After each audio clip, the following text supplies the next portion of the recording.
Chapter 1 Al-Fatihah. This chapter is called Al-Fatihah, which can mean the opener of the book. Therefore, the prayer should begin with the recitation of this chapter. This has been advised in a narration found in Sunan and Nasai, number 910. It has been referred to as the mother of the book by none other than the Holy Prophet Muhammad, peace and blessings be upon him. This is mentioned in a narration found in Sunan and Nasai, number 915. In a narration found in Sunan Ibn Majah, number 3785, the Holy Prophet Muhammad, peace and blessings be upon him, has declared Al-Fatihah to be the greatest chapter of the Holy Quran. It is a possible reason why the prayer is considered defective if this chapter is not recited in it. This is supported by a narration found in Sunan and Nasai, number 910. Some believe it is also called the mother of the book, as it contains the meaning of the entire Holy Quran. This has been mentioned in Tafsir Ibn Kathir, Volume 1, page 43. So in reality, whoever understands and acts on the teachings of Chapter 1, Al-Fatihah, has understood and acted on the whole Holy Quran. The Holy Quran consists of 7 subjects, all of which have been briefly mentioned in Chapter 1, Al-Fatihah. The first is monotheism, meaning, there is none worthy of worship or obedience except Allah, the Exalted. Al-Fatihah begins by mentioning this subject. Chapter 1 Al-Fatihah, verse 2. All praise is due to Allah, Lord of the worlds. The second subject mentioned in the Holy Quran and indicated in Al-Fatihah is prophethood. In the 6th verse of Al-Fatihah, Allah, the Exalted, mentions the path of those He has blessed. Chapter 1 Al-Fatihah, verse 6. Guide us along the straight path. This path, which leads to paradise, is the path of the holy prophets, peace be upon them. The people who have been blessed are mentioned in another verse of the Holy Quran. Chapter 4 An-Nisa, verse 69. The prophets, the people of truth, the martyrs and the righteous, what honorable company. The third subject mentioned in the Holy Quran is the worship and obedience of Allah, the Exalted, and is mentioned in verse 5 of Al-Fatihah. Chapter 1 Al-Fatihah, verse 5. It is you we worship and you we ask for help. The fourth subject mentioned in the Holy Quran consists of promises of blessings and warnings of punishment. This subject is referenced in verse 4 of Al-Fatihah, which reminds mankind that these promises and warnings will one day be witnessed by all. Chapter 1 Al-Fatihah, verse 4. Sovereign of the day of recompense. The fifth subject discussed in the Holy Quran consists of stories and lessons. The lesson which is specifically mentioned in Al-Fatihah, verses 6 and 7, is how Allah, the Exalted, rewarded the pious and punished the sinners of the past nations. Chapter 1 Al-Fatihah, verses 6 to 7. Guide us to the straight path. The path of those upon whom you have bestowed favor, not of those who have earned your anger or of those who are astray. The sixth subject discussed in the Holy Quran mentions the elements of the day of resurrection. This is when Allah, the Exalted, will resurrect the entire creation after they have died, in order to judge the deeds they performed during their lives on earth. This is indicated in verse 4 of Al-Fatihah. Chapter 1 Al-Fatihah, verse 4. Sovereign of the day of recompense. The seventh and final subject discussed in the Holy Quran and is summarized in Al-Fatihah consists of supplications to Allah, the Exalted. Al-Fatihah teaches mankind how to correctly supplicate to Allah, the Exalted. One should first praise and glorify Allah, the Exalted, according to His infinite status.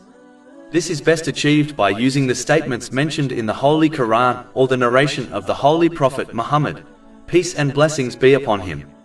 This is indicated in Chapter 1, verses 2 to 3 of Al-Fatihah. All praise is due to Allah, Lord of the worlds. The entirely merciful, the especially merciful. Demonstrating weakness and humility is an essential part of supplication. This is shown in Chapter 1, verse 5 of Al-Fatihah. It is you we worship and you we ask for help. The next 2 verses, 6 and 7, is the supplication itself. Chapter 1 Al-Fatihah, verses 6 to 7. Guide us to the straight path. The path of those upon whom you have bestowed favor, not of those who have earned your anger or of those who are astray. Asking for right guidance and refuge from the evil path is a supplication Muslims must make often, as it is the most important goal to achieve. The placing of this chapter at the beginning of the Holy Quran is a sign that Allah, the Exalted, urges mankind to recite, study, and act on the Holy Quran with the aim of discovering the right course in life, i.e. the straight path mentioned in this chapter. Meaning, one should not recite and study the Holy Quran with mundane and worldly motives. Instead, they should let this chapter guide their intention and actions in obtaining success in both worlds. This chapter also makes it clear that right guidance through every situation in this world and the hereafter is only obtained through practically obeying Allah, the Exalted, as a path is not useful until it is journeyed down practically. This sincere obedience, which has been indicated in the final 2 verses of this chapter, involves using the blessings one has been granted in ways pleasing to Allah, the Exalted. This is outlined in the rest of the Holy Quran, which chapter 1 Al-Fatihah leads to, and is practically shown in the traditions of the Holy Prophet Muhammad, peace and blessings be upon him. It is strange how many Muslims regularly recite this chapter, yet fail to practically obey Allah, the Exalted. The right guidance mentioned in this chapter, the chapter they recite regularly, cannot be obtained without actions. Chapter 1 Al-Fatihah, verse 1. In the name of Allah, the most compassionate, most merciful. The fact that this verse begins with the name of Allah, the Exalted, indicates the importance of approaching Islamic knowledge, such as the Holy Quran, with the intention to please Allah, the Exalted. Meaning, one must intend to gain and act on Islamic knowledge in order to please Allah, the Exalted. An aspect of this is accepting and acting on everything that has been revealed to mankind through the Holy Quran and the traditions of the Holy Prophet Muhammad, peace and blessings be upon him, without cherry-picking what one acts upon and ignores depending on their desires. If a Muslim comes with this cherry-picking attitude to Islamic knowledge, then they have not fulfilled this verse and will therefore not truly benefit from what they learn. This attitude may well encourage them to also misinterpret divine knowledge in order to suit their desires, and to show off to others in order to gain worldly things, such as wealth and authority. This is a dangerous path which leads one to punishment in both worlds. This has been indicated in a narration found in Sunan Ibn Majah, number 253. One will only truly benefit from Islamic teachings when they strive to accept and act upon all they encounter, irrespective of if they understand the wisdoms behind the teachings or not, or whether it suits their desires or not. Chapter 17 Al-Isra, verse 82. And we send down of the Quran that which is healing and mercy for the believers, but it does not increase the wrongdoers except in loss. The first part of the main verse also encourages one to approach every situation and action with the intention to please Allah, the Exalted, and avoid His disobedience. This attitude will ensure one uses every blessing they have been granted by Allah, the Exalted, in ways pleasing to Him, which has been outlined in the Holy Quran and the traditions of the Holy Prophet Muhammad, peace and blessings be upon him. A person will avoid thinking about their own desires or the opinions of society, culture and fashion, and instead only care about pleasing Allah, the Exalted, as every situation they enter begins with the name of Allah, the Exalted. This prevents one from aiming to please other people, which in reality is not possible, as every person has their own desires and opinions. Therefore, trying to please everyone only leads to nothing but stress in both worlds. Whereas, entering every situation with the name of Allah, the Exalted, ensures one only aims to please Allah, the Exalted. Chapter 39 Az-Zumar, verse 29. Allah sets forth the parable of a slave owned by several quarrelsome masters, and a slave owned by only one master. Are they equal in condition? Praise be to Allah. In fact, most of them do not know. Pleasing only Allah, the Exalted, is easily achieved with minimal stress and effort. This has been indicated in the main verse under discussion. Chapter 1 Al-Fatihah, verse 1. In the name of Allah, the most compassionate, most merciful. In addition, when one enters every situation aiming to please Allah, the Exalted, they should know they are aiming to please a merciful and compassionate Lord. This erases the concept of the degrading form of human slavery, which has and still occurs to countless people all over the world. Instead, the slavery one binds themselves into is one of mercy and compassion. This mercy is clearly evident in how Allah, the Exalted, continuously showers an uncountable amount of blessings on a person, and only asks them to use them in the correct way so that they gain benefit from them in both worlds.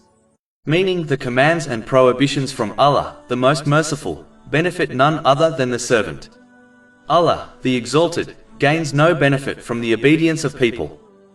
The first part of the main verse also indicates the importance of learning and acting on the different divine attributes and names of Allah, the Exalted, so that one enters and reacts to each situation they encounter in a way which pleases Allah, the Exalted.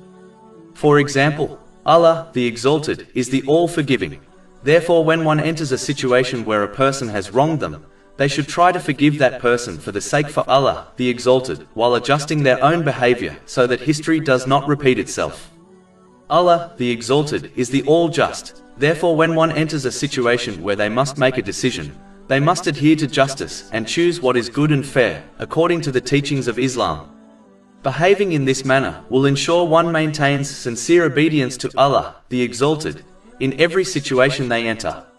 This is one of the reasons why the Holy Prophet Muhammad, peace and blessings be upon him, advised in a narration found in Sahih Bukhari, number 2736, that whoever knows the 99 names of Allah, the Exalted, will enter paradise. Chapter 1 Al-Fatihah, verse 1. In the name of Allah. This part of the verse also indicates the purpose of mankind, namely, to enter every situation while maintaining their sincere obedience of Allah, the Exalted. Chapter 51 Ad-Dariyat, verse 56. And I did not create the jinn and mankind, except to worship obey me. A Muslim must understand that their purpose extends further than the few obligatory duties, such as the 5 daily obligatory prayers, which only takes less than an hour of a day, but includes every moment, breath and situation they encounter. Failing to maintain one's sincere obedience of Allah, the Exalted, in every situation, by using the blessings one has been granted in ways pleasing to Him, is the very reason why Muslims who fulfill the basic obligatory duties still do not find peace of mind in this world, as they have not fulfilled the conditions required to obtain peace of mind. Chapter 13 Ar-Ra'd, verse 28. Unquestionably, by the remembrance of Allah do hearts find peace. And chapter 16 An-Nahl, verse 97.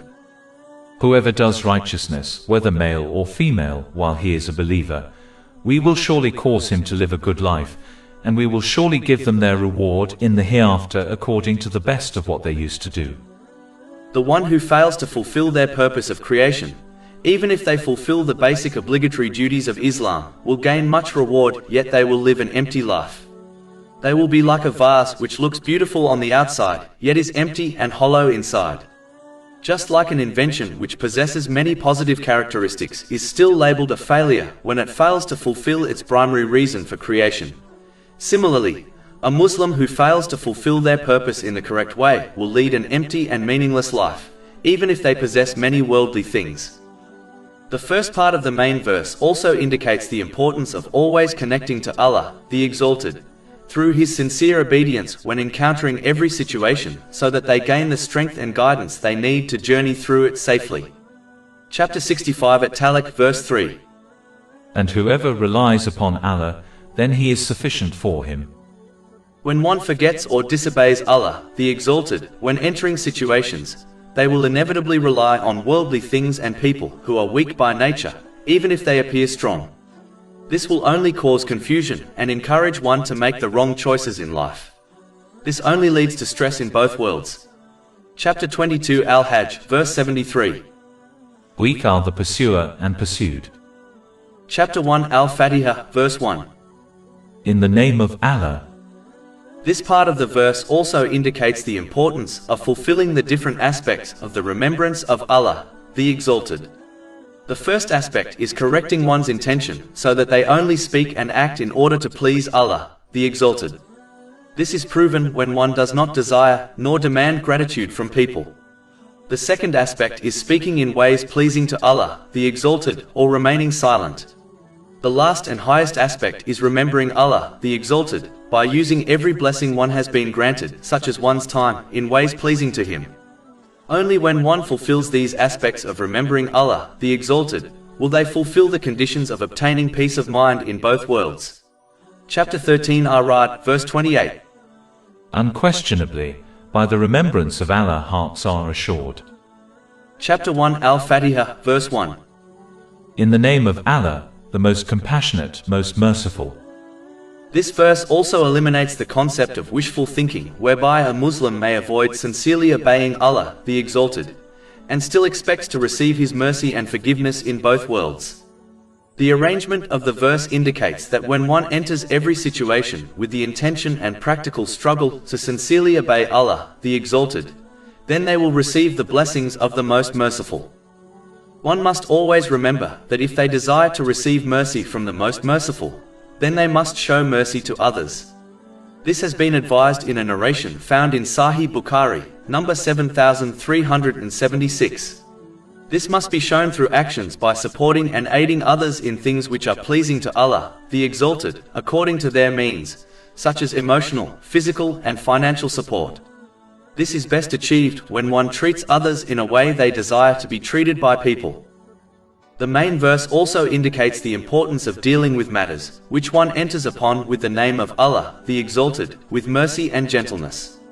In a narration found in Jami at Tirmidhi, number 2701, the Holy Prophet Muhammad, peace and blessings be upon him, advised that Allah, the Exalted, loves gentleness in all matters. Therefore, one must adopt gentleness and mercy as their general conduct without letting others take advantage of them, as Islam teaches humility without weakness.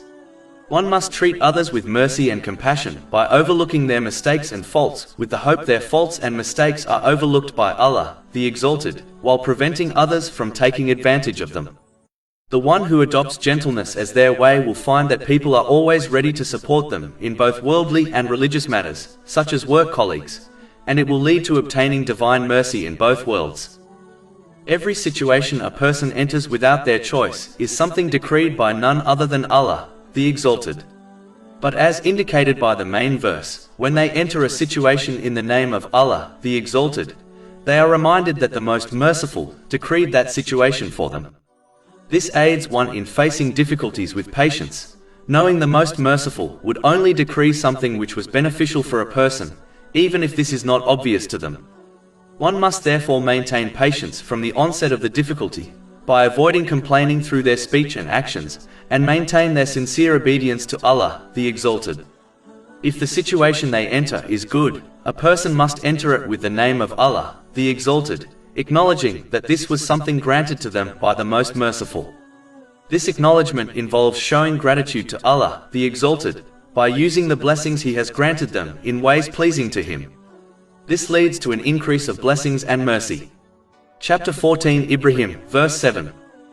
And remember when your Lord proclaimed, if you are grateful, I will surely increase you in favor. The main verse also indicates that the main aim of Allah, the Exalted, in respect to the creation is to show them mercy.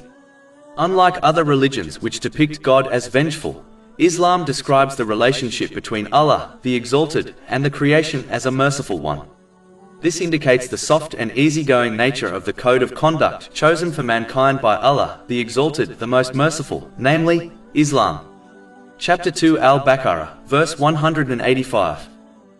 Allah intends for you ease and does not intend for you hardship. The obligations and prohibitions given by Allah, the Exalted, are only a few and all aim to benefit the life of a Muslim. The one who understands this truth and therefore adheres to the teachings of Islam will obtain a life of mercy and ease in both worlds, even if they face a few hardships along the way. Chapter 16 and now, verse 97. Whoever does righteousness, whether male or female, while he is a believer, we will surely cause him to live a good life, and we will surely give them their reward in the hereafter according to the best of what they used to do.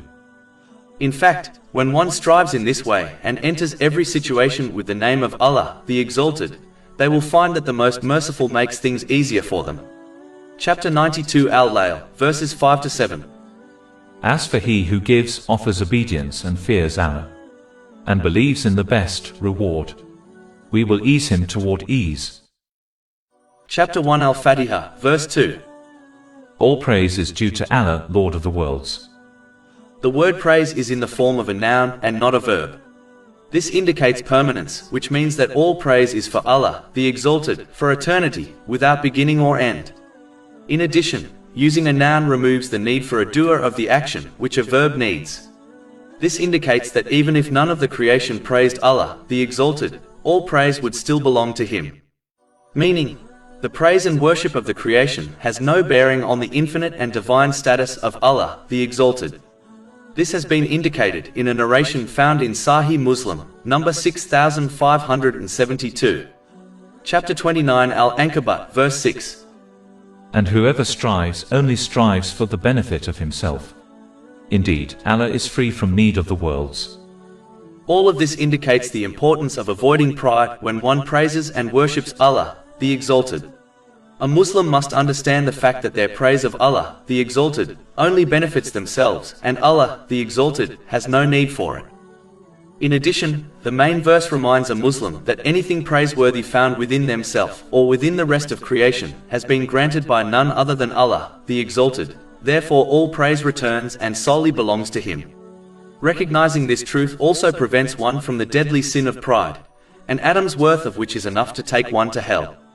This has been warned in a narration found in Sahih Muslim, number 265.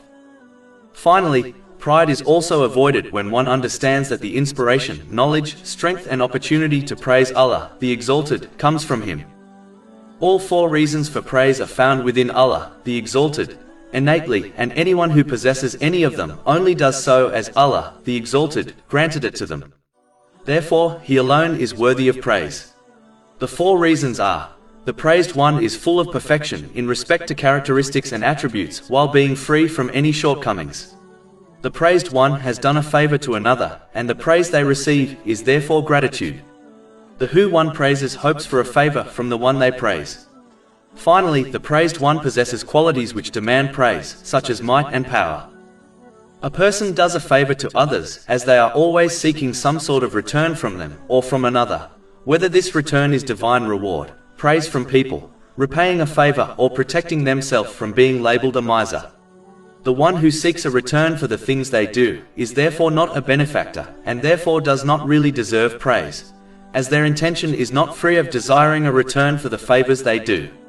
Whereas Allah, the Exalted, does not grant the creation countless and continuous blessings for any of these reasons. The reason is indicated in the previous verse, namely, because He is the most compassionate and most merciful. Chapter 1 Al-Fatihah, verse 1. In the name of Allah, the most compassionate, most merciful. Allah, the Exalted, gains no benefit in granting blessings to the creation and is therefore the only one worthy of praise. In addition, the main verse indicates the first step to adopting real belief in Allah, the Exalted, namely, showing gratitude to Allah, the Exalted, for the countless and continuous blessings He grants a person.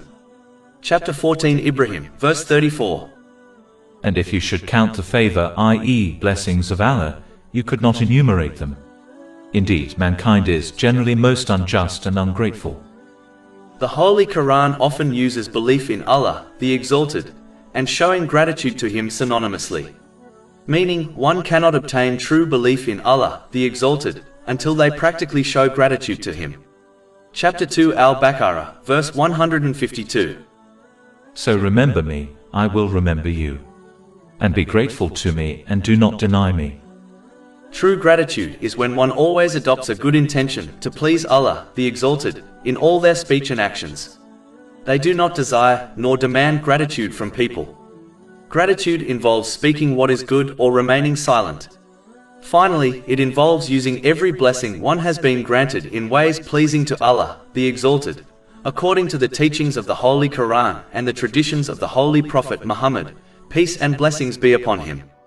These are conditions required for one to gain more blessings from Allah, the Exalted, conditions which go beyond the few obligatory duties of Islam. Chapter 14 Ibrahim, verse 7.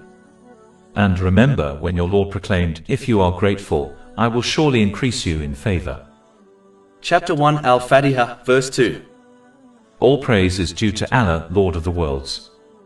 When one accepts Allah, the Exalted, as their Lord, it means they have accepted to both worship and obey Him. Worshipping includes the rituals and practices commanded by Allah, the Exalted, and obedience includes using the blessings one has been granted, such as one's time, in ways pleasing to Allah, the Exalted. This will ensure they will live in a way pleasing to Allah, the Exalted, such as earning wealth in a lawful manner. Unfortunately, some Muslims are good at worshipping Allah, the Exalted, such as the 5 obligatory daily prayers, but refuse to obey Allah, the Exalted, in their day-to-day activities. This attitude contradicts accepting Allah, the Exalted, as one's Lord, as a Lord is both worshipped and obeyed. In addition, as Allah, the Exalted, alone is the Creator, Sustainer, and Ruler of the creation, it does not make sense to disobey Him while aiming to please oneself or others. As Allah, the Exalted, has complete control over the creation, including one's heart, the station of peace, He alone decides who obtains peace and well-being in both worlds. It does not take a scholar to determine that one will not obtain peace and success in both worlds through his disobedience. Chapter 20 Taha, verse 124. And whoever turns away from my remembrance, indeed he will have a depressed, i.e. difficult life, and we will gather, i.e. raise him on the day of resurrection blind. Whereas, the one who strives to obey Allah, the Exalted, by using the blessings they have been granted in ways pleasing to Him, will obtain peace and success in both worlds. Chapter 16 And now, verse 97. Whoever does righteousness, whether male or female, while he is a believer, we will surely cause him to live a good life, and we will surely give them their reward in the hereafter according to the best of what they used to do. If someone is not pleased with his lordship, even though they gain nothing but benefit from it, then they should try to find a land not ruled by him. When one observes nature within the heavens and the earth, they will notice peace and balance. For example, the water cycle is perfectly balanced to ensure the creation are provided with water according to their needs. One will see a balance between the rising and setting of the sun, which allows people to tell time, schedule their activities easily, and rest during the night. All this balance and peace is rooted in the fact that everything sincerely praises and obeys Allah, the Exalted, the Lord of them all. Chapter 17 Al-Isra, verse 44. The 7 heavens and the earth and whatever is in them exalt Him.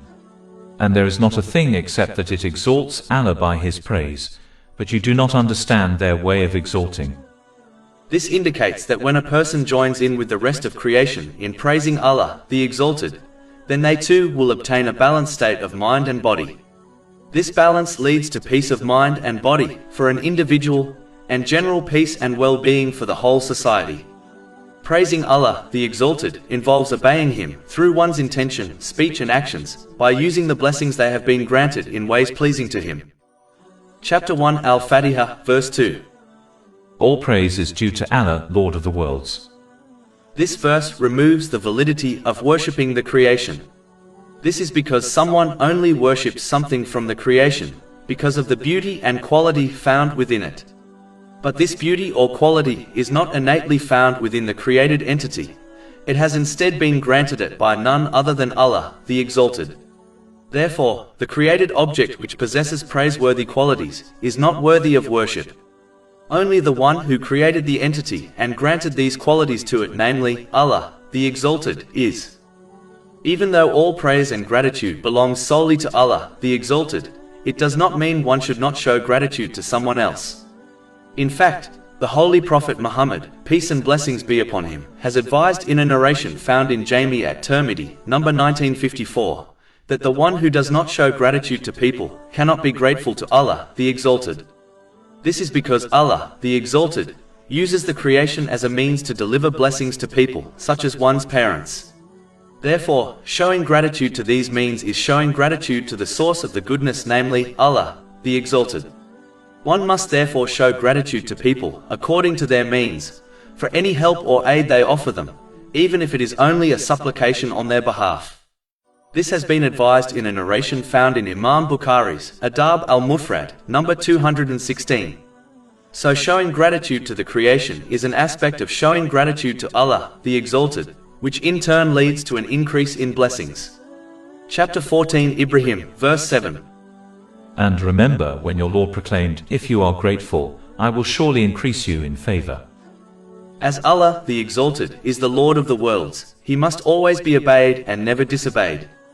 A Muslim must therefore only show obedience to others if it is rooted in the obedience of Allah, the Exalted, such as obeying the Holy Prophet Muhammad, peace and blessings be upon him.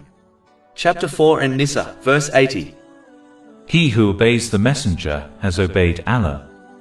Acknowledging the lordship of Allah, the Exalted, includes accepting one's servanthood to Him. This in itself is a clear indication that a Muslim must not decide their own way of life, but they must simply adhere to the direction and guidance granted to them by their Lord, Allah, the Exalted. It is hypocritical to verbally declare one's servanthood to Allah, the Exalted, and then ignore this practically, by failing to adhere to the code of conduct given to them by their Lord and Master. Chapter 1 Al-Fatihah, verse 2. All praise is due to Allah, Lord of the worlds. As Allah, the Exalted, is the Lord of the worlds, it means that He created and owns the creation.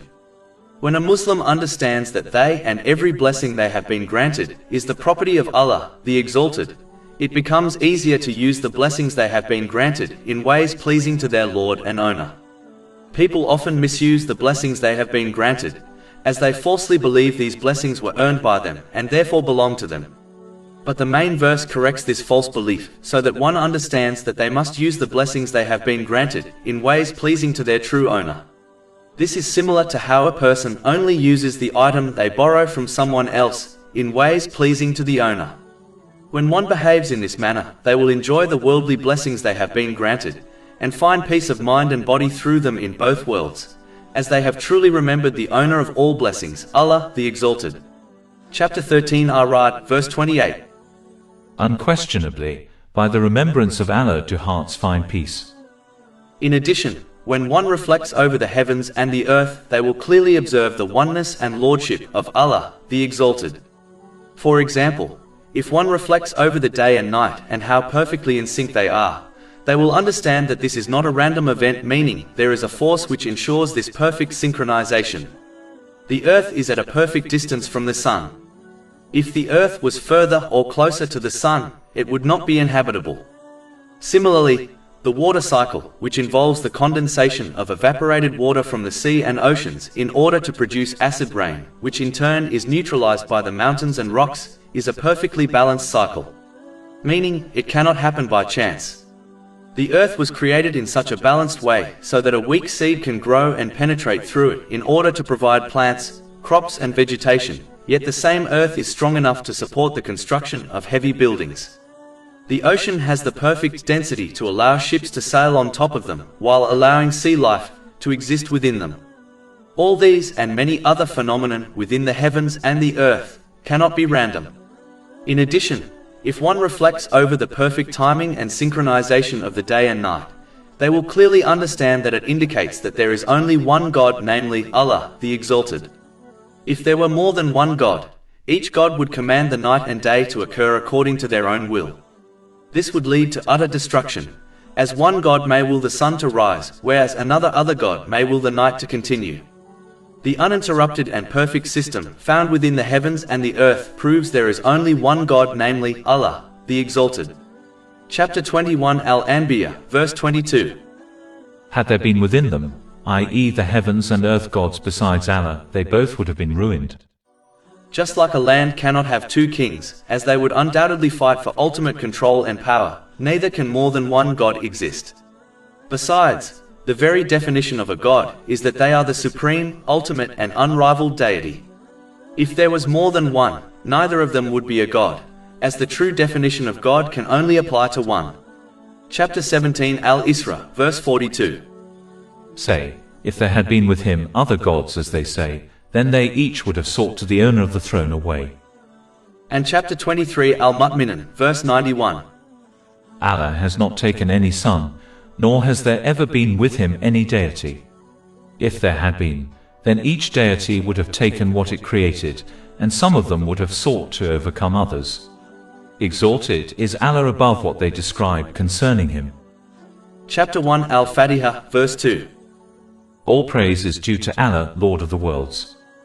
In addition, this verse also reminds a Muslim to always seek refuge with Allah, the Exalted, from all difficulties and tests, as He is the only one who can grant them relief, as He alone manages the affairs of the creation. Chapter 65 At-Talik, verse 2. And whoever fears Allah, He will make for him a way out. Gaining this refuge involves sincerely obeying Him, by using the blessings He has granted one in ways pleasing to Him, as outlined in the Holy Quran and the traditions of the Holy Prophet Muhammad, peace and blessings be upon him. Furthermore, as Allah, the Exalted, the Lord of the worlds, alone manages the affairs of the creation, one must never be overly concerned about the actions of people, as nothing in creation occurs without the will of Allah, the Exalted. Chapter 9 at Tawbah, verse 51. Say, never will we be struck except by what Allah has decreed for us. So no matter what one faces, as it has been decreed by Allah, the Exalted, they should remain sincerely obedient to Him, knowing He always decrees what is best for everyone involved, even if this is not obvious to them. Chapter 2 Al-Baqarah, verse 216. But perhaps you hate a thing and it is good for you, and perhaps you love a thing and it is bad for you. And Allah knows while you know not. Actualizing this reality prevents one from fearing and hoping from the creation, which often leads to the disobedience of Allah, the Exalted.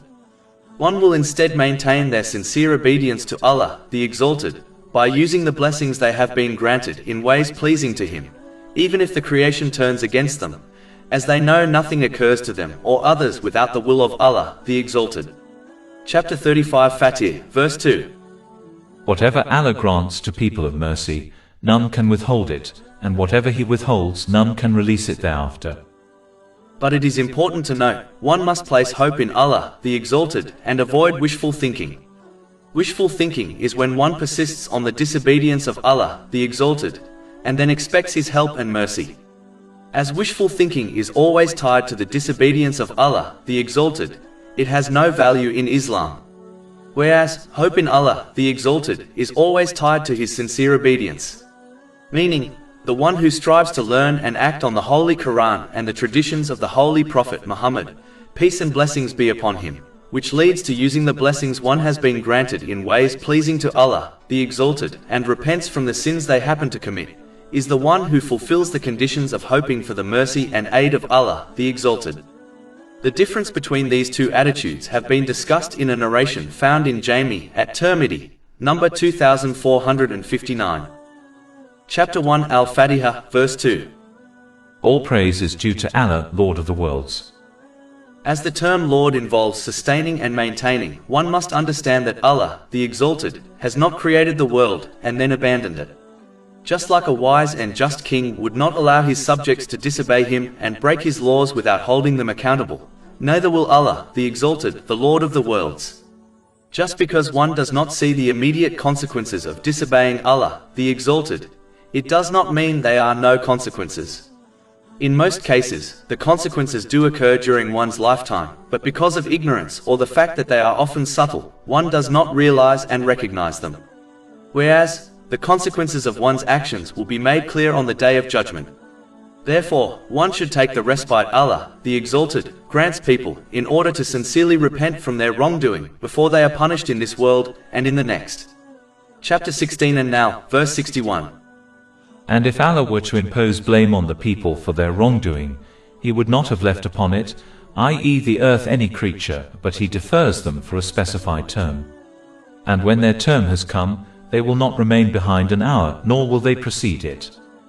Finally, the Holy Quran begins praising Allah, the Exalted, and the chapter of life connected to this world will end with His praise also.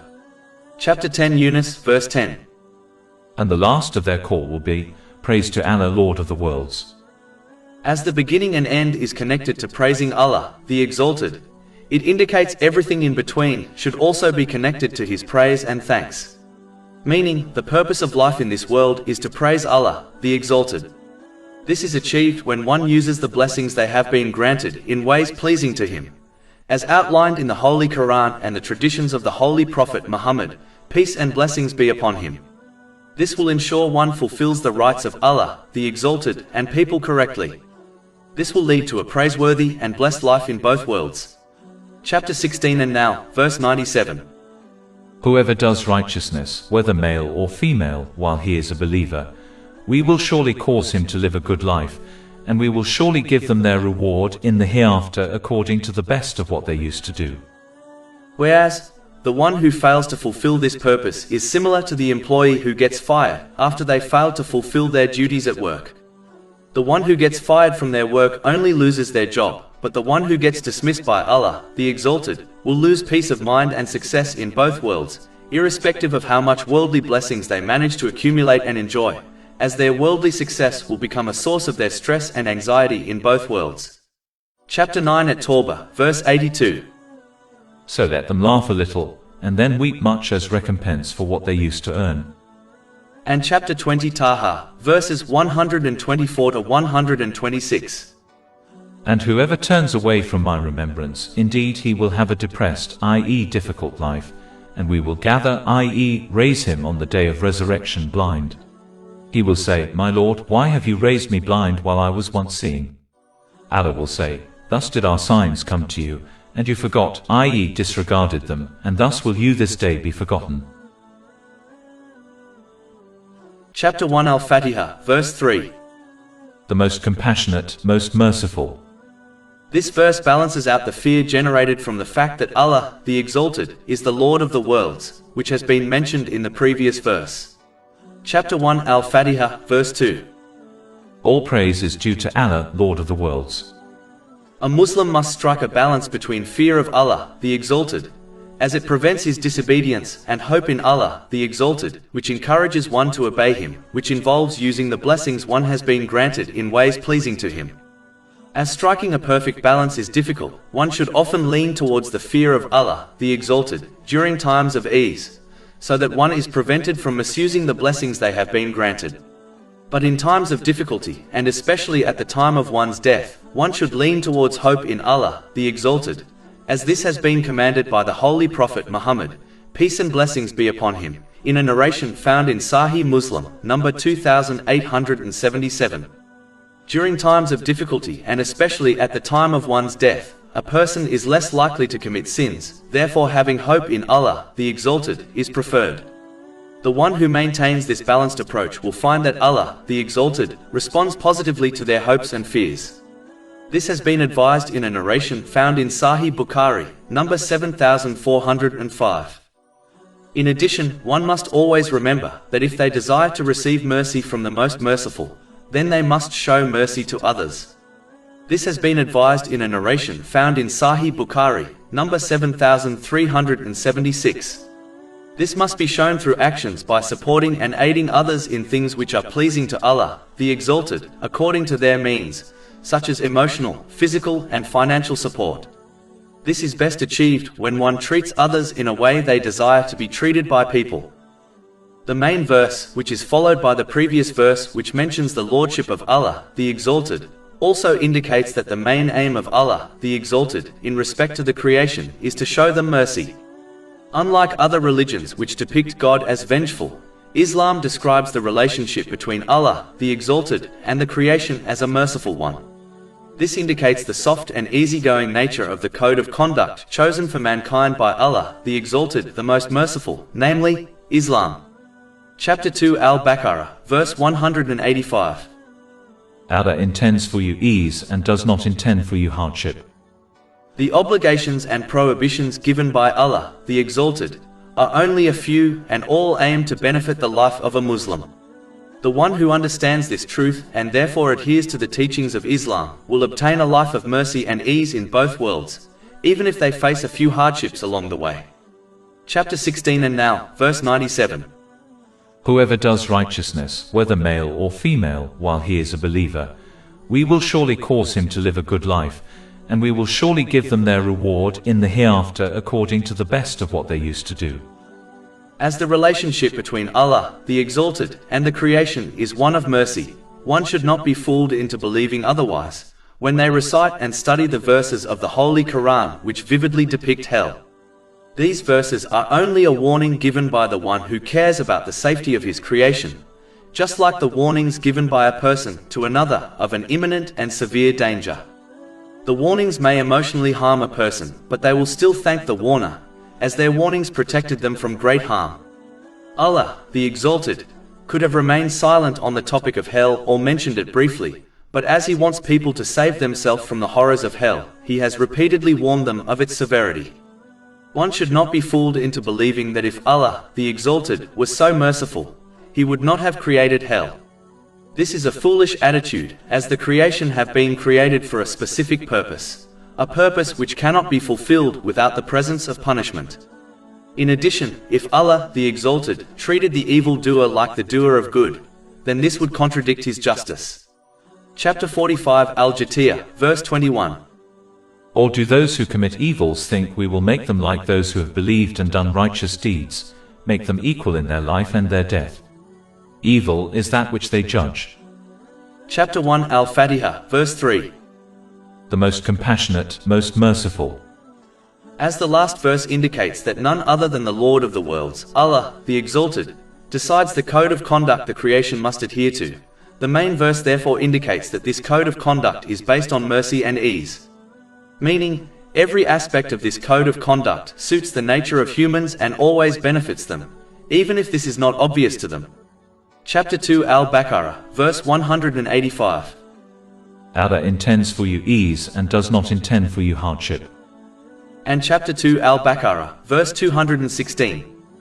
But perhaps you hate a thing and it is good for you, and perhaps you love a thing and it is bad for you. And Allah knows while you know not. Chapter 1 Al-Fatihah, verse 4.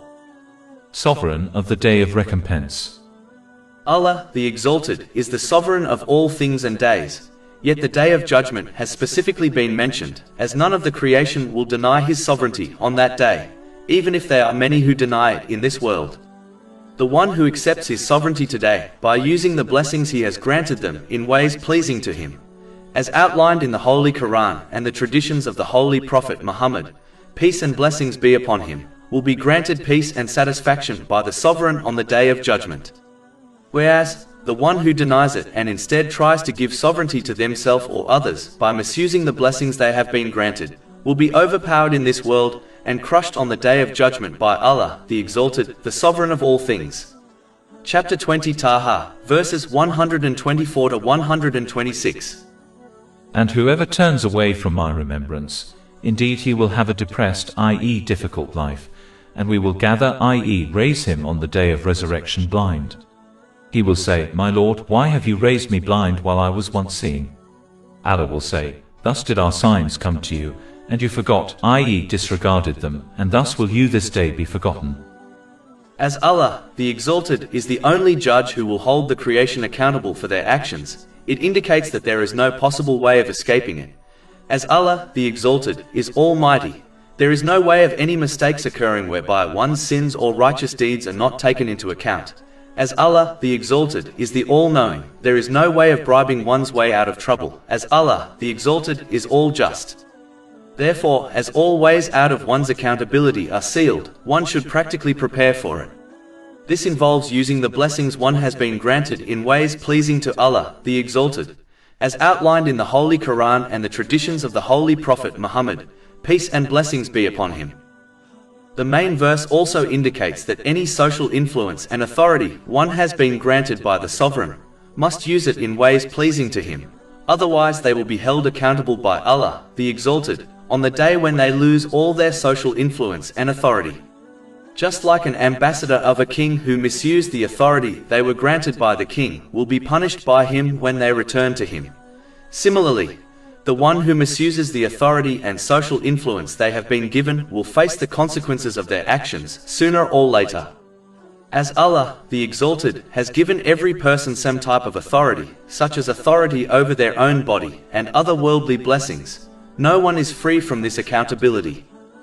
This verse also indicates the main purpose of one's life on this earth, to prepare for their meeting with Allah, the Exalted, and their final accountability.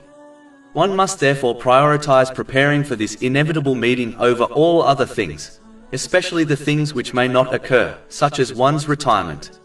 Just like a person who fails to prepare adequately for a business meeting will most likely fail in their aim, so will the person who fails to prepare for their meeting with Allah, the Exalted, on Judgment Day. Chapter 20 Taha, verse 111. And all faces will be humbled before the ever-living, all-sustaining. And those burdened with wrongdoing will be in loss. It is important to note that one must practically prepare for their accountability by fulfilling the rights of Allah, the Exalted, and the rights of people. The latter is vital to remember, as some often neglect the importance of treating others according to the teachings of Islam, and still believe they will succeed on Judgment Day. An oppressor will not be forgiven by Allah, the Exalted, until their victim forgives them first. If they do not, which is the most likely outcome, as people are not so merciful, then the oppressor will be forced to give their good deeds to their victim, and if necessary, the oppressor will take their victim's sins until justice is established. This may well cause the oppressor to be hurled into hell on Judgment Day, even if they fulfilled the rights of Allah, the Exalted. This has been warned in a narration found in Sahih Muslim, number 6579. The main verse also reminds one to hold themselves accountable in this world, in respect to their actions and speech, as they will be held accountable on the Day of Judgment. The one who holds themselves accountable in this world, through self-reflection and sincere efforts to improve their behavior towards Allah, the Exalted, and the creation, by learning and acting on Islamic knowledge, will find peace in this world and an easy reckoning on the Day of Judgment, as their self-reflection encourage them to practically prepare for the Day of Judgment, which involves using the blessings one has been granted in ways pleasing to Allah, the Exalted, as outlined in the Holy Quran and the traditions of the Holy Prophet Muhammad, peace and blessings be upon him. Chapter 16 and now, verse 97. Whoever does righteousness, whether male or female, while he is a believer, we will surely cause him to live a good life, and we will surely give them their reward in the hereafter according to the best of what they used to do. Whereas, the one who fails to judge their actions through self-reflection will not correct their actions and speech, and will therefore go further astray with the passing of time. This will cause one to misuse the blessings they have been granted, which leads to a difficult life in this world, and a severe and difficult reckoning in the next. Chapter 20 Taha, verse 124. And whoever turns away from my remembrance, indeed he will have a depressed, i.e. difficult life, and we will gather, i.e. raise him on the day of resurrection blind. Chapter 1 Al-Fatihah, verse 4. Sovereign of the day of recompense. This verse also indicates that peace within any society in this world is not possible to achieve without the belief and fear of one's accountability on the Day of Judgment. Even if the law of a society is strict enough to deter some from committing crimes, the truth is that there will always be people who will still commit crimes when they believe they can somehow escape being held accountable by the law, such as through bribes or evading the police. The other aspect which ensures a peaceful society is one's belief and fear of their accountability on the Day of Judgment, something which is inescapable. The one who can evade worldly authorities will be deterred from crimes and wronging others through this fear, as they know they can never escape the power and authority of Allah, the Exalted, the King and Owner of the Day of Judgment. Accepting Allah, the Exalted, as the only sovereign is an indirect acceptance of one's servanthood to Him. The essence of servanthood is to sincerely obey one's master during every situation, by using the blessings he has granted them in ways pleasing to him, as outlined in the Holy Quran and the traditions of the Holy Prophet Muhammad, peace and blessings be upon him. Choosing a way of life which opposes this way negates one's claim of servanthood to Allah, the Exalted. A true servant only does what their master commands. A servant will also accept the choices and decrees of the wise and just master in respect to themselves and their loved ones, knowing he alone chooses what is best for everyone involved, even if this is not obvious. Chapter 2 Al-Baqarah, verse 216. But perhaps you hate a thing and it is good for you, and perhaps you love a thing and it is bad for you. And Allah knows while you know not. In addition, as sovereignty belongs to Allah, the Exalted, alone, one must remember that they will never gain success if they obey anyone else, as the creation cannot protect them from the sovereign. Chapter 14 Ibrahim, verse 42. And never think that Allah is unaware of what the wrongdoers do. He only delays them for a day when eyes will stare in horror. Whereas, the one who sincerely obeys Allah, the Exalted, the Sovereign, will be protected from the negative effects of the creation, even if this is not obvious to them. Chapter 65 at Talaq, verse 2. And whoever fears Allah, He will make for him a way out. Chapter 1 Al-Fatihah, verse 4. Sovereign of the day of recompense. This verse also eliminates the foolish attitude of assuming one will somehow make peace with Allah, the Exalted, on the Day of Judgment, after they lived a life of disobeying Him. The day of judgment is the day of recompense. It is not the day of making peace or the day of second chances. This world is the place of actions, whereas the hereafter is the place of recompense. One should not be fooled into thinking they can practically live by a code of conduct based on their own desires, social media, fashion, and culture, and still assume they will gain success on Judgment Day. This is nothing except wishful thinking, which has no value in Islam. Hope in Allah, the Exalted, is always tied to His obedience. Meaning, the one who sincerely tries to obey Him, by using the blessings He has granted them in ways pleasing to Him, as outlined in the Holy Quran and the traditions of the Holy Prophet Muhammad, peace and blessings be upon him, is the one who can truly hope Allah, the Exalted, will forgive their mistakes and reward them with paradise. The following verse clearly indicates that one must bring Islam to the day of recompense, not just internal faith. Islam is a practical code of conduct which influences how one uses every blessing they have been granted. It is not just an internal belief. This has been explained in a narration found in Sahih Muslim, number 99. Thinking otherwise only leads to wishful thinking and a great loss in both worlds. Chapter 3 Ali Imran, verse 85. Whoever seeks a way other than Islam, it will never be accepted from them, and in the hereafter they will be among the losers. The main verse also indicates the importance of certainty of faith. The verse does not declare that Allah, the Exalted, will be the sovereign of the day of recompense. It instead declares He already is the sovereign of the day of recompense, even though the day of judgment has not yet occurred. This indicates that the day of judgment is so certain to occur, it is as if it already has occurred. A Muslim must adopt this certainty in respect to the day of judgment, so that they practically prepare for it, which involves using the blessings one has been granted in ways pleasing to Allah, the Exalted. The one who possesses weak faith will verbally declare their belief in the day of judgment, but they will not show it through their actions. Certainty of faith is obtained when one learns an acts on the Holy Quran and the traditions of the Holy Prophet Muhammad, peace and blessings be upon him, so that the reality of this world, their purpose and the other truths mentioned therein become crystal clear to them. This clarity will lead to certainty of faith, and this will ensure one practically lives in a way which ensures they achieve peace and success in both worlds. Chapter 16 and now, verse 97. Whoever does righteousness, whether male or female, while he is a believer, we will surely cause him to live a good life, and we will surely give them their reward in the hereafter according to the best of what they used to do. In the main verse, Allah, the Exalted, only mentioned His complete and exclusive sovereignty on the Day of Judgment, even though His sovereignty is over this material world also. This indicates that one must prioritize preparing for the Day of Judgment over accumulating, hoarding, and enjoying worldly things. The mission of a Muslim in this world is to prepare practically for their meeting with Allah, the Exalted. This involves using the blessings He has granted them in ways pleasing to Him. The one who behaves in this manner will be granted peace in both worlds, as they fulfilled their purpose in this world.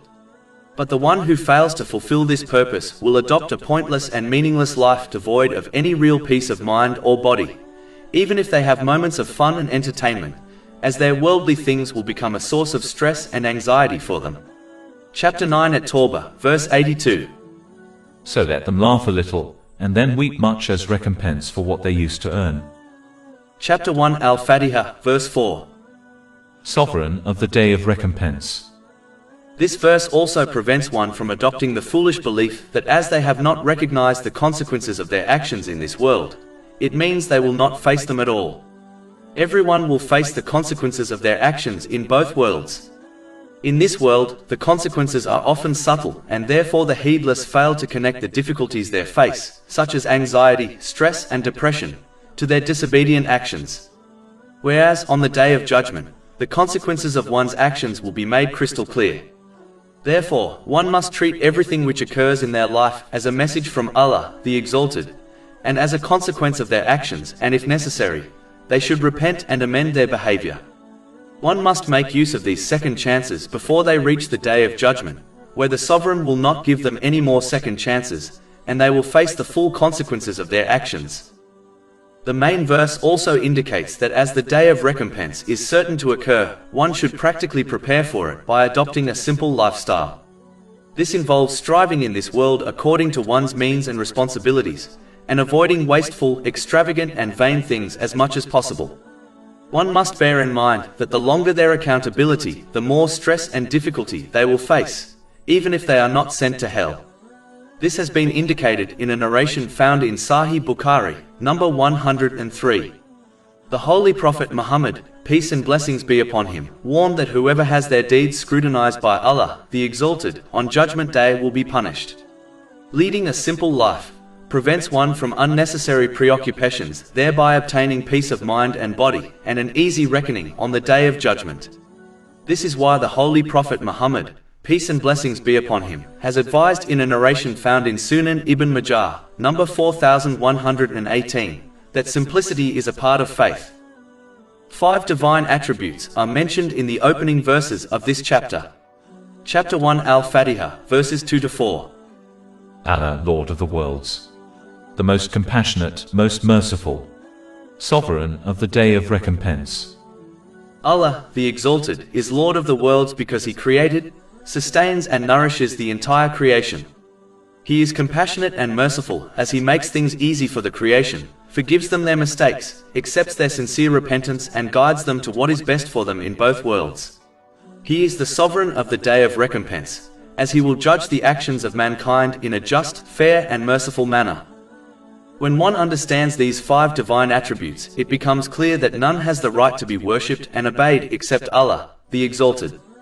This testification is actualized by using the blessings one has been granted by Allah, the Exalted, in ways pleasing to Him, as outlined in the Holy Quran and the traditions of the Holy Prophet Muhammad, peace and blessings be upon him. Finally, the Day of Recompense is something which must occur, even according to logic. If one observes the heavens and the earth, they will clearly identify many examples of a balanced system.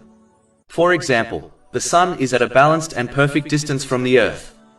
If the sun was at a different distance from the earth would be inhabitable. The water cycle is another example of a perfectly balanced system. It involves the evaporation of water from the seas and oceans into the atmosphere, which is then condensed to produce rain. This system is vital for life on Earth.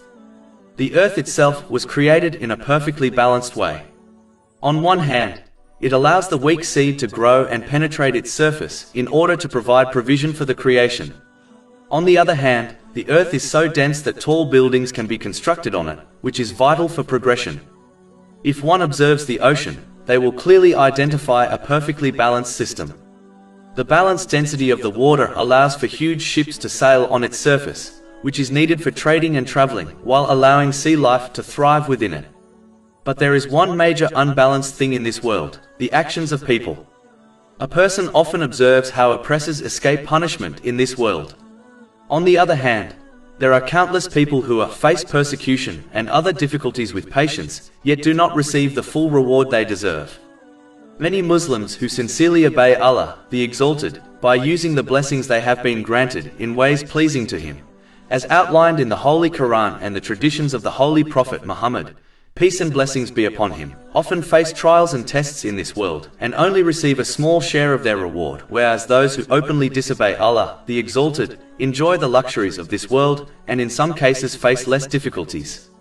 Allah, the Exalted, would not set up many perfectly balanced systems in the universe, yet neglect the imbalance found within the actions of people. Balancing the actions of people obviously does not occur in this world, so therefore it must occur in another time, the Day of Recompense. Allah, the Exalted, could fully reward and punish in this world. But one of the wisdoms behind not doing so is indicated by the previous verse. Meaning, instead of immediately punishing someone completely according to their actions, Allah, the Exalted, gives many opportunities so that they sincerely repent and correct their conduct. Chapter 1 Al-Fatihah, verse 3. The most compassionate, most merciful. And chapter 35 Fatihah, verse 45. And if Allah were to impose blame on the people for what they have earned, He would not leave upon it, i.e. the earth, any creature. But He defers them for a specified term. And when their time comes, then indeed Allah has ever been of His servants seeing. He does not fully reward those who do good in this world, as this world is not paradise. In addition, believing in the unseen, The complete reward waiting for a Muslim in the hereafter is an important aspect of Islam. In fact, belief in the unseen is what makes faith special. Believing in something which is not hidden and can be perceived through the five senses, such as receiving full reward in this material world, would not be so special. In order for the Day of Judgment to begin, this material world must reach its end. This is because punishment and reward can only be given once the actions of all people are completed. Therefore, the day of recompense must occur, according to the signs within the universe, and will only take place when this world ends. Chapter 1 Al-Fatihah, verse 5. It is you we worship and you we ask for help. As Allah, the Exalted, created, nourishes and sustains the creation, He alone deserves to be worshipped and obeyed. Worship extends beyond acts of worship, such as the prayer or reciting the Holy Quran. The essence of worship is obedience, meaning obeying Allah, the Exalted, in respect to every situation one faces and every blessing one has been granted, as outlined in the Holy Quran and the traditions of the Holy Prophet Muhammad, peace and blessings be upon him. The one who fails to behave in this manner has not worshipped Allah, the Exalted, correctly, even if they pray and fast. As Allah, the Exalted, does not command something a person cannot fulfill, it leaves one with no excuses if they fail to sincerely worship and obey Him in this manner. Chapter 2 Al-Baqarah, verse 286. Allah does not charge a soul, except with that within its capacity. As the structure of the main verse mentions Allah, the Exalted, before worship, it is important that one's worship is sincerely for Allah, the Exalted, and not performed for worldly things. It is praiseworthy to worship Allah, the Exalted, for the things indicated in Islamic teachings, such as paradise, but one should avoid worshipping Him for the sake of other worldly things. Due to extreme short-sightedness and a lack of knowledge, a person does not know what is best for them. Therefore, it is best to avoid worshipping Allah, the Exalted, in order to obtain worldly things, when one does not know what is best for them. In addition, the one who worships Allah, the Exalted, for the sake of worldly things, will often get upset if they do not obtain what they desire. This can cause one to obey and worship Allah, the Exalted, on the edge, whereby they are only pleased when their desires are fulfilled, and become angry when this does not occur. This person worships none other than their desires, even if they prostrate to Allah, the Exalted. Chapter 22 Al-Hajj, verse 11. And of the people is he who worships Allah on an edge. If he is touched by good, he is reassured by it, but if he is struck by trial, he turns on his face. He has lost this world and the hereafter. That is what is the manifest loss. Chapter 1 Al-Fatihah, verse 5. It is you we worship. The second person pronoun used here indicates that one should strive to reach the level of excellence of faith, whereby they worship Allah, the Exalted, as if they can observe Him watching them. This has been discussed in a narration found in Sahih Muslim, number 99. This is achieved through gaining and acting on Islamic knowledge, which in turn leads to certainty of faith.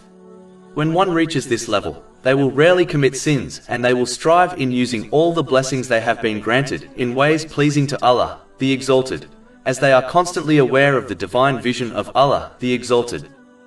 Chapter 1 Al-Fatihah, verse 5. And you we ask for help. The Arabic word used in this verse for seeking help refers to when one puts their full effort into a situation, then seeks and expects the help of another. This indicates that one must not adopt a lazy attitude, whereby they fail to strive in the sincere obedience of Allah, the Exalted, and still expect His help. This is nothing except wishful thinking, which has no value in Islam. Islam has a simple philosophy: one will receive according to their efforts. If they put little effort into pleasing Allah, the Exalted, which involves using the blessings they have been granted in ways pleasing to Him, then they should not expect much support and aid from Allah, the Exalted. Chapter 53 and Name, verse 39. And that there is not for man except that good for which he strives. The seeking of help in the main verse under discussion has been left general instead of specific. This indicates that one should not ask for specific worldly things from Allah, the Exalted, as they do not know what is best for them. No matter how much experience or knowledge a person has, they will always be extremely short-sighted and ignorant of the outcome and consequences of their choices and desires. Chapter 2 Al-Baqarah, verse 216. But perhaps you hate a thing and it is good for you, and perhaps you love a thing and it is bad for you. And Allah knows while you know not. Therefore, a wise person will only seek divine aid for the things which have been recommended by Islam, such as seeking paradise, and avoid asking for aid in gaining specific worldly things. A Muslim must trust that Allah, the Exalted, will only decree what is best for them and their loved ones. Chapter 9 at Tawbah, verse 51. Say, never will we be struck except by what Allah has decreed for us. He is our protector. And upon Allah let the believers rely. This trust is gained through certainty of faith, which is obtained through learning and acting on Islamic knowledge.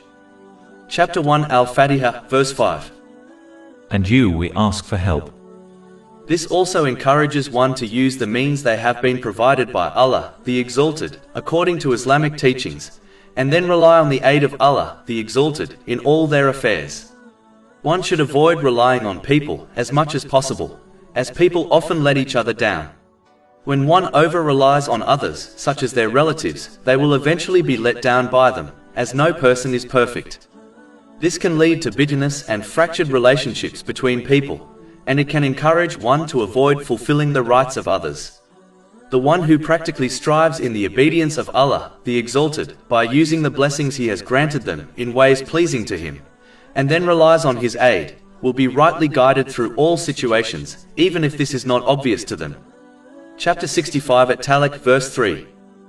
And whoever relies upon Allah, then He is sufficient for him. Chapter 1 Al-Fatihah, verse 5. It is you we worship and you we ask for help. As the plural form is used in respect to people, it indicates that one should never become proud of their obedience to Allah, the Exalted, as they are only a single person amongst the countless sincere and devoted servants of Allah, the Exalted, such as the angels. A Muslim must remain grateful that they have been enabled with the inspiration, ability, opportunity, and strength to obey Allah, the Exalted. They must show this gratitude by continuing to sincerely obey Him under all circumstances. This involves using the blessings He has granted them in ways pleasing to Him. This leads to more blessings in both worlds. Chapter 14 Ibrahim, verse 7. And remember when your Lord proclaimed, if you are grateful, I will surely increase you in favor. The main verse also indicates the condition of obtaining divine support and aid in all of one's affairs, the obedience of Allah, the Exalted. This involves using the blessings one has been granted in ways pleasing to Him. The one who obeys Allah, the Exalted, will be empowered by Him to successfully overcome every situation they face, which involves showing patience during times of difficulty and gratitude in times of ease, and they will be granted His refuge in both worlds. This has been advised in a narration found in Sahih Bukhari, number 6502. Every person experiences three states, past, present, and future. In respect to one's past and present, verses 2 and 3 of chapter 1 Al-Fatihah remind Muslims that they owe everything to Allah, the Exalted, as He alone created, sustains, and provides for them. He alone can forgive the past sins of a person, and guide them in the present and future to what is beneficial for them in both worlds. Chapter 1 Al-Fatihah, verses 2 to 3. All praise is due to Allah, the most compassionate, most merciful. Verse 4 of chapter 1 Al-Fatihah indicates that as no one can aid a person on Judgment Day except Allah, the Exalted, they are completely dependent on Him on this inevitable day. Chapter 1 Al-Fatihah, verse 4. Sovereign of the Day of Recompense. These verses make it clear that every person is solely and completely dependent on Allah, the Exalted, in all their states. The main verse under discussion completes this by declaring that only Allah, the Exalted, is worthy of being obeyed and worshipped, and one can only obtain help in every situation from Him alone. Chapter 1 Al-Fatihah, verse 5. It is you we worship and you we ask for help. Therefore, if a Muslim desires to obtain divine aid and blessings in every state they experience, past, present, and future, they must sincerely obey Allah, the Exalted, by using the blessings He has granted them in ways pleasing to Him, as outlined in the Holy Quran and the traditions of the Holy Prophet Muhammad, peace and blessings be upon him. Chapter 1 Al-Fatihah, verse 5. It is you we worship and you we ask for help. This verse also indicates that the purpose of one's creation is to sincerely obey Allah, the Exalted. Chapter 51 Ad-Dariyat, verse 56. And I did not create the jinn and mankind, except to worship obey me. One must bear this in mind when they seek help from Allah, the Exalted, with obtaining the worldly things they desire.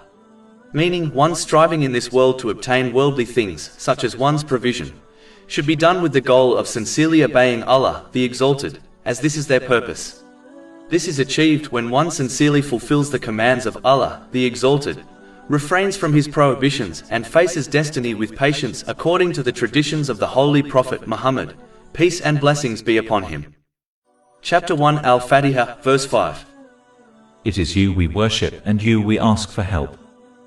Arguably, the greatest goal a person strives to achieve in this world, which requires the help of Allah, the Exalted, is peace of mind and body. People may search for this in various places, such as wealth or fame or family, yet the ultimate goal in each case is to obtain peace of mind and body. The main verse makes it clear that one will not achieve this ultimate goal, or any other, if they fail to sincerely obey Allah, the Exalted. This involves using the blessings He has granted them in ways pleasing to Him. Chapter 20 Taha, verse 124. And whoever turns away from my remembrance, indeed he will have a depressed, i.e. difficult life, and we will gather, i.e. raise him on the day of resurrection blind. A person must not be fooled into believing sincerely obeying Allah, the Exalted, will prevent them from peace of mind, as this peace does not lie in fulfilling all of one's desires. Religion aims to remove the burden of stress, anxiety, and other mental disorders which are the consequences of striving to fulfill all of one's desires in this world.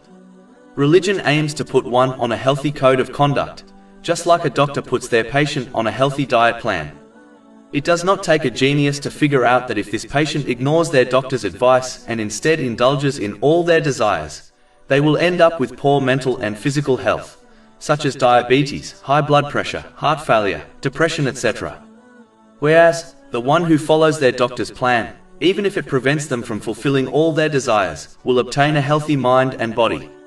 Similarly, the one who follows the code of conduct of Islam will achieve peace of mind and body in both worlds. Chapter 16 and now, verse 97. Whoever does righteousness, whether male or female, while he is a believer, we will surely cause him to live a good life, and we will surely give them their reward in the hereafter according to the best of what they used to do. Chapter 1 Al-Fatihah, verse 5. It is you we worship, and you we ask for help. The plural form used indicates the importance of unity. This means that Muslims must be unified on a single code of conduct which outlines how to worship and obey Allah, the Exalted, and how to seek His aid in all their affairs. The head of this unified group is the chosen one from amongst the creation, the Holy Prophet Muhammad, peace and blessings be upon him. Chapter 3 Ali Imran, verse 31. Say, Prophet Muhammad, peace and blessings be upon him, if you should love Allah then follow me, so Allah will love you and forgive you your sins. And chapter 33 Al-Ahzab, verse 21. There has certainly been for you, in the Messenger of Allah, an excellent pattern, for anyone whose hope is in Allah and the last day, and who remembers Allah often. And chapter 59 Al-Hash, verse 7. And whatever the Messenger has given you, take, and what he has forbidden you, refrain from. Therefore, one must never try to chart their own course in respect to their worldly or religious affairs, and instead adhere strictly to the Holy Quran and the traditions of the Holy Prophet Muhammad, peace and blessings be upon him. In fact, the Holy Prophet Muhammad, peace and blessings be upon him, has warned in a narration found in Sunan Abu Dawood, number 4606, that any matter not rooted in these two sources of guidance will be rejected by Allah, the Exalted. Chapter 3 Ali Imran, verse 85. And whoever desires other than Islam as religion, never will it be accepted from him, and he in the hereafter will be among the losers. The main verse also indicates that help must be sought from Allah, the Exalted, alone, through His sincere obedience, which involves using the blessings one has been granted in ways pleasing to Him. The help of others may be sought only when it runs in line with the teachings of Islam, as this world has been created in a way where people need each other. But one must avoid those religious personalities who act as barriers between Allah, the Exalted, and the people, and expect people to kiss their hands and obey them unquestionably, so that they can obtain the help of Allah, the Exalted, on their behalf. This is misguidance, as the holy prophets, peace be upon them, were not barriers between Allah, the Exalted, and the creation. They were guides, who showed the path which leads to Allah, the Exalted. Meaning, they taught people how to please Allah, the Exalted, and they did not teach nor expect people to please them. This is the difference between a genuine spiritual guide and those who act as barriers and gatekeepers between Allah, the Exalted, and people. Chapter 1 Al-Fatihah, verse 6. Guide us to the straight path. This verse indicates the most important thing a person must seek help from Allah, the Exalted, in order to obtain. Chapter 1 Al-Fatihah, verse 5. It is you we worship and you we ask for help. This therefore reminds Muslims that their main aim in this world is not to be guided to worldly things, such as wealth and authority, but to instead strive to achieve the guidance which will ensure they obtain peace of mind and body in both worlds. This is only achieved when one journeys down the path chosen by Allah, the Exalted. This is the path of the Holy Prophet Muhammad, peace and blessings be upon him. Chapter 3 Ali Imran, verse 31. Say, Prophet Muhammad, peace and blessings be upon him, if you should love Allah then follow me, so Allah will love you and forgive you your sins. But it is important to note that a path is only useful when one travels down it. Simply believing the path exists and having knowledge about the path are not good enough to reach the desired destination. One must practically journey down the path in order to reach the desired destination. Therefore, as indicated by this verse, one must practically learn and act on the Holy Quran and the traditions of the Holy Prophet Muhammad, peace and blessings be upon him. This will ensure they use the blessings they have been granted in ways pleasing to Allah, the Exalted, which in turn leads to peace of mind and success in both worlds. Chapter 16 and now, verse 97. Whoever does righteousness, whether male or female, while he is a believer, we will surely cause him to live a good life. The main verse also reminds one that right guidance is only possible through the mercy of Allah, the Exalted. Remembering this will prevent one from adopting pride, an atom's worth of which is enough to take one to hell. This has been warned in a narration found in Sahih Muslim, number 265. Chapter 1 Al-Fatihah, verse 6. Guide us to the straight path. As this supplication has been placed in the first chapter of the Holy Quran, it indicates that the straight path is what follows it, meaning the Holy Quran. Thereby, one must never believe that as the Holy Quran was revealed over 1,400 years ago, it no longer applies in the modern world. The guidance in the Holy Quran, and by extension, the guidance in the traditions of the Holy Prophet Muhammad, peace and blessings be upon him, are timeless, as they are tailored for the nature and essence of humans. Even though the world changes over time, such as technology, languages and cultures, yet the essence and nature of humans will always be the same. The emotions, attitude, mentality, behavioral patterns, desires, needs and wishes of humans have always been the same, and can only change if humans evolve into a different species. As this will never occur, the guidance of the Holy Quran, which aims at the nature of humans, is therefore timeless. This is something which becomes obvious to anyone who studies its teachings. Therefore, one must sincerely strive to learn and act on the Holy Quran and the traditions of the Holy Prophet Muhammad, peace and blessings be upon him, so that they implement these teachings into every aspect of their life. This leads to peace of mind and body in both worlds. Chapter 16 and now, verse 97. Whoever does righteousness, whether male or female, while he is a believer, we will surely cause him to live a good life, and we will surely give them their reward in the hereafter according to the best of what they used to do. Chapter 1 Al-Fatihah, verse 6. Guide us to the straight path. The straight path is a balanced life whereby one fulfills their duties to Allah, the Exalted, and people, and moderately enjoys the lawful pleasures of this world.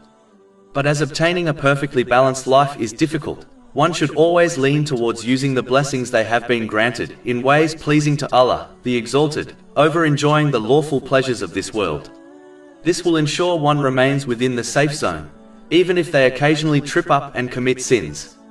Whereas, the one who overindulges in lawful pleasures will be more likely to commit sins and stray off the right path.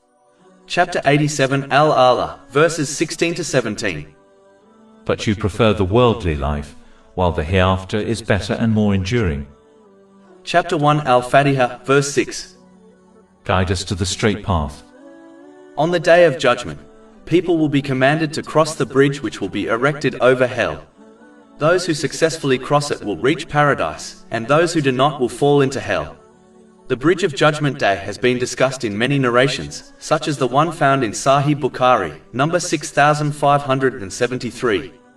This narration warns that people will face difficulties on this bridge according to their deeds. Some will be flung into hell because of their deeds, and others will be subjected to great torture and difficulty before they cross the bridge and reach paradise. Others will face less difficulty, and those who sincerely obeyed Allah, the Exalted, will be protected from harm. The thing to remember is that each person will cross the Bridge of Judgment Day, according to how accurately they walked the straight path in this world.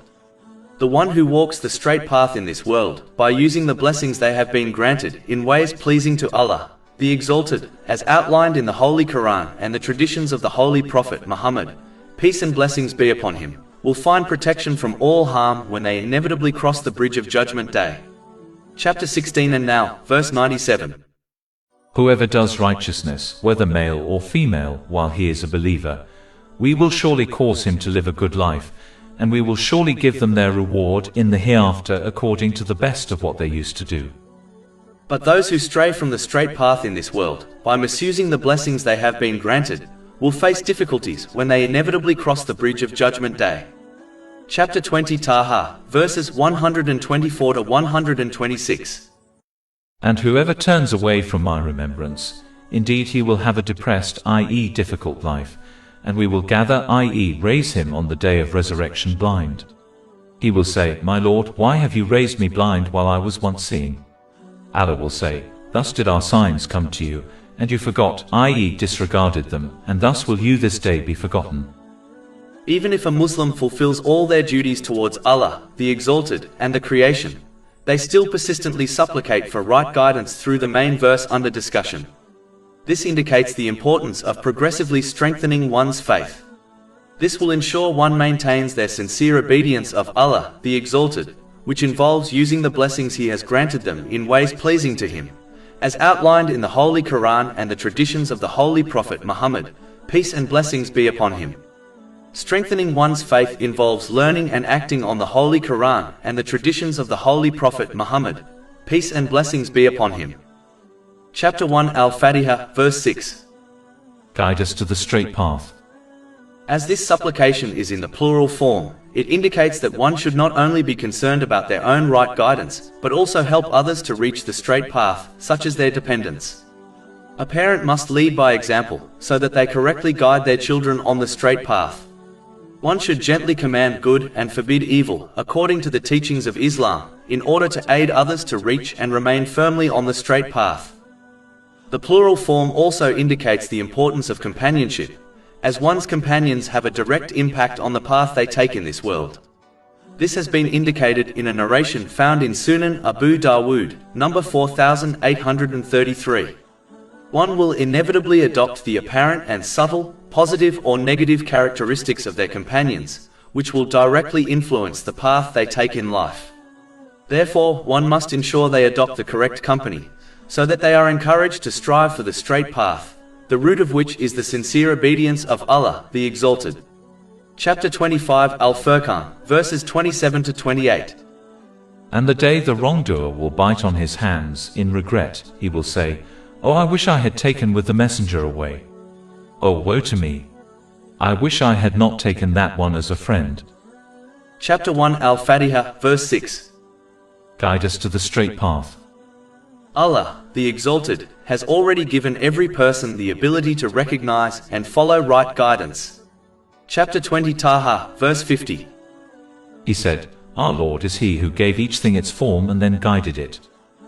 But one can corrupt this potential to recognize and follow right guidance through the disobedience of Allah, the Exalted. Chapter 5 Al-Ma'idah, verse 51. Indeed, Allah guides not the wrongdoing people. Therefore, one must not only supplicate for right guidance, but support this through actions.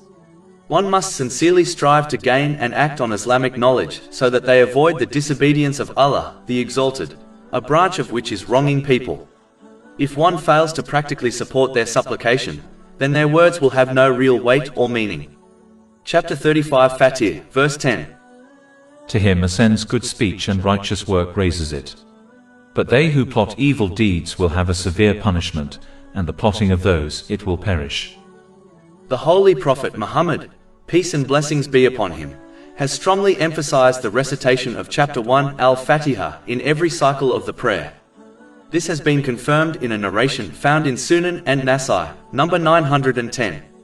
This indicates that a person must regularly remind themselves of their ultimate purpose, to find and travel the straight path, which leads to peace of mind and body in both worlds.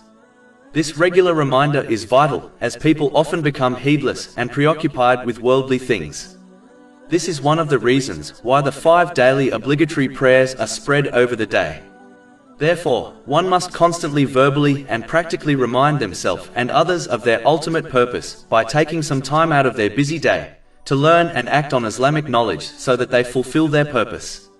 This purpose is only fulfilled when one sincerely obeys Allah, the Exalted, in every situation, which involves using the blessings He has granted them in ways pleasing to Him, as outlined in the Holy Quran and the traditions of the Holy Prophet Muhammad, peace and blessings be upon him. Chapter 1 Al-Fatihah, verse 7 of 7. The path of those upon whom you have bestowed favor, not of those who have earned your anger or of those who are astray. The first part of this verse is connected to chapter 4 and Nisa, verse 69.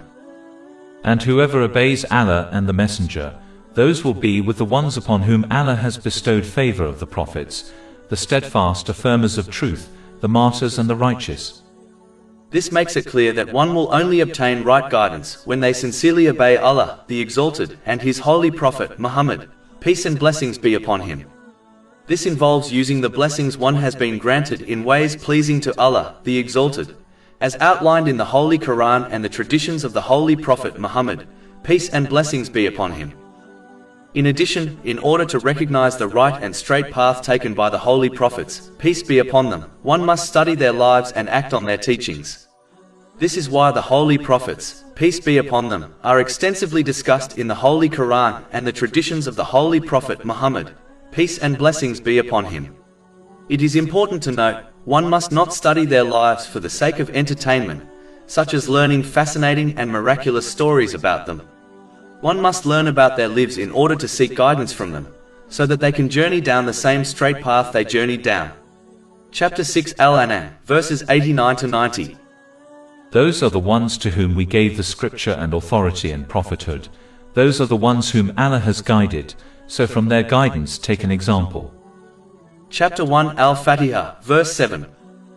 The path of those upon whom you have bestowed favor. As the inspiration, strength, knowledge and opportunity to obtain right guidance all come from Allah, the Exalted, one must never adopt pride. Pride only encourages one to look down upon others and reject the truth when it is presented to them. This has been warned in a narration found in Sahih Muslim, number 265. Pride will only take one away from the straight path and cause them to enter hell, and it must therefore be avoided. The main verse also indicates that the real favor from Allah, the Exalted, is guidance to the straight path. This is only obtained through His obedience, which involves using the blessings one has been granted in ways pleasing to Him. A person should not be fooled into believing worldly things, such as wealth and family, are a blessing if they fail to use them correctly. Chapter 23 Al-Mu'minun, verses 55 to 56. Do they think that what we extend to them of wealth and children is because we hasten for them good things? Rather, they do not perceive. The one who misuses the blessings they have been granted will find that they become a source of stress and misery for them in both worlds. Chapter 20 Taha, verse 124. And whoever turns away from my remembrance, indeed he will have a depressed, i.e. difficult life, and we will gather, i.e. raise him on the day of resurrection blind. It is important to understand the difference between good and bad worldly things, so that one can ensure they correctly use the blessings they have been granted, so that they find peace of mind and body in both worlds. Chapter 16 And now, verse 97. Whoever does righteousness, whether male or female, while he is a believer, we will surely cause him to live a good life, and we will surely give them their reward in the hereafter according to the best of what they used to do. Chapter 1 Al-Fatihah, verse 7. The path of those upon whom you have bestowed favor, not of those who have earned your anger. Those who earn divine anger include those who misuse the divine knowledge they were granted in order to obtain worldly things, such as wealth and authority. They adopted corrupt intentions, and as a result they gained no reward from Allah, the Exalted, for the good deeds they performed. In fact, a narration found in Jami at Tirmidhi, number 3154, warns that those who perform righteous deeds for the sake of others will be commanded to collect their reward on Judgment Day from the people they acted for, which in reality is not possible to do. A Muslim must therefore avoid this outcome by ensuring their intentions when doing good deeds is to please Allah, the Exalted. A sign of this is that they should never expect nor hope for gratitude from people. In addition, a Muslim must strive to gain and act on Islamic knowledge so that they increase their obedience to Allah, the Exalted, which involves using the blessings they have been granted in ways pleasing to Him. Claiming Islam with the tongue and failing to support it with actions leads to divine anger. Chapter 61 As-Saf, verse 3. Greatly hateful in the sight of Allah is that you say what you do not do. Chapter 1 Al-Fatihah, verse 7. The path of those upon whom you have bestowed favor, not of those who are astray. This includes those who avoid searching and fulfilling the purpose of their creation, and instead live an aimless life in this world, whereby they only strive to fulfill their desires, one after the other. As a result, they carve their own path in life, thereby misusing the blessings they have been granted, which leads to further stress and problems for them in both worlds. Chapter 20 Taha, verses 124 to 126. And whoever turns away from my remembrance, indeed he will have a depressed, i.e. difficult life, and we will gather, i.e. raise him on the day of resurrection blind. He will say, My Lord, why have you raised me blind while I was once seeing? Allah will say, Thus did our signs come to you, and you forgot, i.e. disregarded them, and thus will you this day be forgotten. Muslims avoid this attitude and outcome by sincerely striving to gain and act on Islamic knowledge so that they recognize and fulfill their purpose. Chapter 51 Ad-Dariyat, verse 56. And I did not create the jinn and mankind except to worship me. This purpose is only fulfilled when one sincerely obeys Allah, the Exalted, by using the blessings they have been granted in ways pleasing to Him, as outlined in the Holy Quran and the traditions of the Holy Prophet Muhammad, peace and blessings be upon him. This purpose, therefore, extends beyond the basic obligatory duties of Islam. Fulfilling one's purpose of creation leads to peace of mind and body in both worlds. Chapter 16 And now, verse 97. Whoever does righteousness, whether male or female, while he is a believer, we will surely cause him to live a good life, and we will surely give them their reward in the hereafter according to the best of what they used to do. Chapter 1 Al-Fatihah, verse 7. The path of those upon whom you have bestowed favor, not of those who have earned your anger or of those who are astray. One's path in life is determined by the company they keep. Every person is influenced positively or negatively, and apparently or subtlety, by their companions. This has been warned in a narration found in Sahih Bukhari, number 5534. Therefore one must ensure they choose the companions who encourage them to use the blessings they have been granted in ways pleasing to Allah, the Exalted, as outlined in the Holy Quran and the traditions of the Holy Prophet Muhammad, peace and blessings be upon him. A bitter truth all must accept is that just because someone has not adopted an evil character, it does not mean they are fit for companionship. In addition, a narration found in Sunan Abu Dawood, number 4031, warns that a person who imitates a group of people is counted as one of them. Therefore, one must practically support their verbal claim of loving those who Allah, the Exalted, has bestowed His favor upon, such as the Holy Prophets, peace be upon them, and the companions, may Allah be pleased with them, by following them. If they imitate the other two groups mentioned in the main verse under discussion, then they will be counted as one of them, irrespective of their verbal claims. The main verse creates both fear and hope in a Muslim. Hope lies in the fact that when one sincerely obeys Allah, the Exalted, by using the blessings they have been granted in ways pleasing to Him, as outlined in the Holy Quran and the traditions of the Holy Prophet Muhammad, peace and blessings be upon him, they will be protected from misguidance and granted favor in both worlds. Whereas, fear lies in the fact that if one fails to sincerely obey Allah, the Exalted, they will encounter divine anger and they will not be protected from misguidance. The balance between fear and hope is important, as hope encourages one to sincerely obey Allah, the Exalted, whereas fear encourages one to abstain from sins. Chapter 1 Al-Fatihah, verse 7. The path of those upon whom you have bestowed favor, not of those who have earned your anger or of those who are astray. One of the main differences between these two groups, the rightly guided and the misguided, is how they each used the blessings they were granted. The rightly guided used the blessings they were granted in ways pleasing to Allah, the Exalted, and as a result they were granted peace of mind and body in both worlds, even if they faced difficulties. Chapter 16 and now, verse 97. Whoever does righteousness, whether male or female, while he is a believer, we will surely cause him to live a good life, and we will surely give them their reward in the hereafter according to the best of what they used to do. Whereas the misguided group misused the blessings they were granted, and as a result they never obtained peace of mind and body in either this world or the next, irrespective of how much worldly things they managed to obtain. Chapter 20 Taha, verses 124 to 126. And whoever turns away from my remembrance, indeed he will have a depressed, i.e. difficult life, and we will gather, i.e. raise him on the day of resurrection blind. He will say, My Lord, why have you raised me blind while I was once seeing? Allah will say, Thus did our signs come to you, and you forgot, i.e. disregarded them, and thus will you this day be forgotten. Understanding this difference is one of the main teachings of Chapter 1 Al-Fatihah, which in turn summarizes the Holy Quran. So the one who understands and acts on this lesson is acting upon the Holy Quran. Finally, one should complete the recitation of Chapter 1 Al-Fatihah with the word Ameen. This word is a request to Allah, the Exalted, to accept the supplications mentioned in this chapter. When one's final word of Ameen corresponds with the final word of the angels during the prayer, their minor sins will be forgiven. This has been advised in a narration found in Sahih Bukhari number 782. All praise is due to Allah, Lord of the worlds, and may peace and blessings be upon his final messenger, Muhammad, his noble family and companions.